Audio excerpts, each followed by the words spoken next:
Ibrahim Traoré has made it clear that his vision for Burkina Faso is one of economic independence. When he became president, he took a hard look at the country's economy and saw a pattern that's all too familiar across Africa: dependency. Dependency on Western countries for basic goods, dependency on foreign aid, and dependency on imported goods, including fabrics. Burkina Faso's Ibrahim Traoré bans Western fabrics to boost local production. Welcome back, everyone. Today, we're breaking down a story that's making waves across Africa. Burkina Faso's President Ibrahim Traoré banning Western fabrics to support locally made textiles. Why would a leader of a country block imports of Western clothing? And more importantly, what does this mean for Burkina Faso and Africa at large? Stick around, because this story is more than just about clothes. It's about economic freedom, cultural revival, and breaking the chains of neo-colonialism. This decision is seen at its true value, so that we can restore more value to the Burkinabe cotton value chain. So we frankly welcome this government decision. We were faced with the problem of unfair competition from imported fabrics made from petroleum derivatives, which are invading the market and taking over the woven loincloth sector. This meant that everything was complicated in this sense. Et ça fait que ça devient vraiment compliqué en ce sens. Nous avons moins de 3% de transformation. Less than 3% of our cotton is processed. Why do we have a problem processing our cotton? And why do other yarns and woven loincloths from elsewhere invade the market to the detriment of what we value locally? Au détriment de ce que nous avons comme valeur sur place.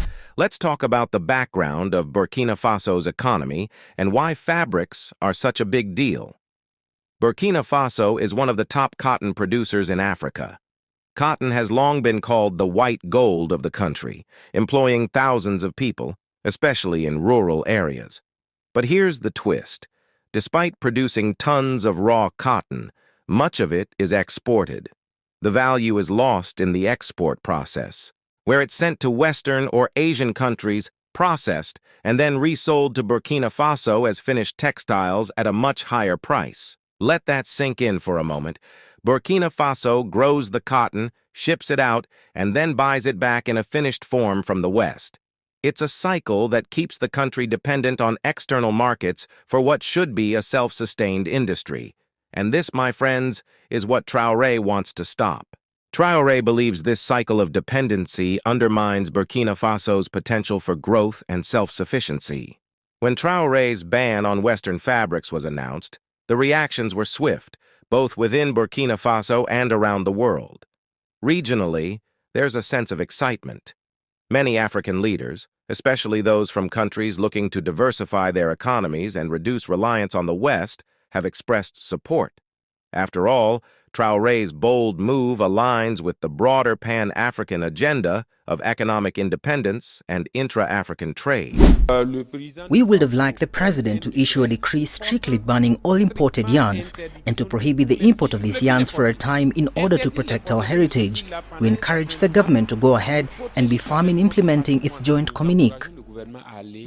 The African Union has been advocating for greater economic cooperation within the continent, with initiatives like the African Continental Free Trade Area, AFCFTA, already gaining momentum. Traoré's move could potentially dovetail with these efforts, as Burkina Faso could become a model for other countries looking to nurture local industries and build self-sustaining economies. Imagine a future where African countries trade textiles, raw materials, and finished goods with each other, strengthening regional economies instead of sending that wealth abroad. It's a future that Traoré's policy could help kickstart. But let's not forget about the people at the heart of this change, the local communities. In Burkina Faso, textile production is not just an industry, it's a livelihood for thousands of families. Artisans and weavers, who for years have struggled to compete with cheap imports, now have a golden opportunity to expand their businesses.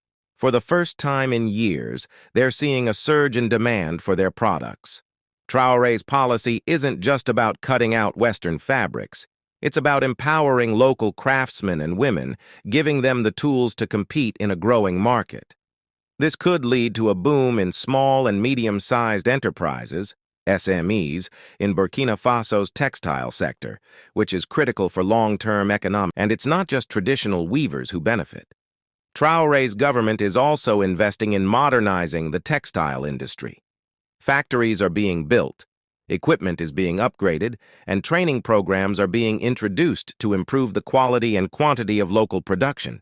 This means more jobs, better wages, and a more skilled workforce, key ingredients for any successful economic revolution.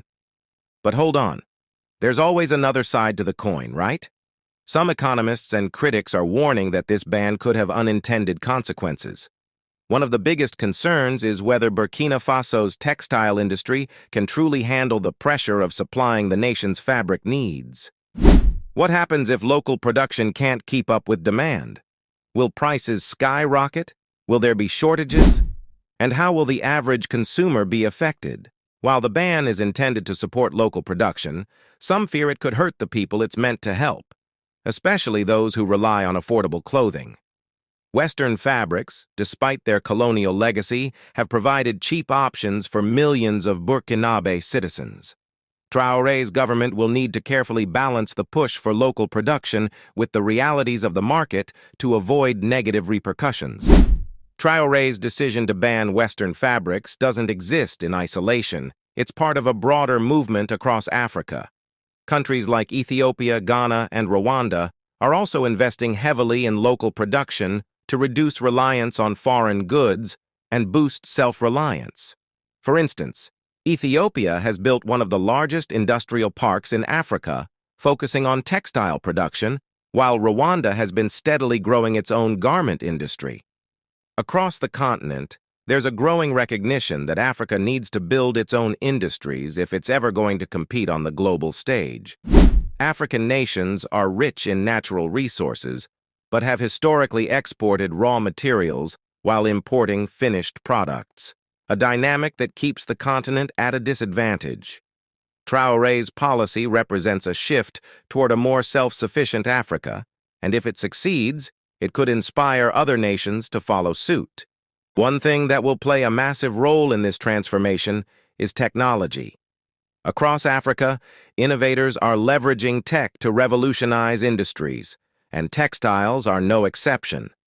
In Burkina Faso, there's potential for the fusion of tradition and modernity, where ancient weaving techniques meet cutting-edge technology. From e-commerce platforms that allow local designers to sell their creations worldwide to sustainable textile practices using organic cotton and recycled materials, the possibilities are endless. Traoré's vision could very well be the starting point for a tech-driven textile revolution in Burkina Faso. Imagine a future where Burkinabe fabrics aren't just sold locally, but become sought-after products in international markets. With the right investment in tech and innovation, Burkina Faso could become a leader in eco-friendly textiles, creating jobs, boosting exports, and setting trends in the global fashion industry. This isn't just about catching up with the rest of the world. It's about leapfrogging ahead. There's another key factor we haven't touched on yet: the environment. The global textile industry is one of the largest polluters in the world.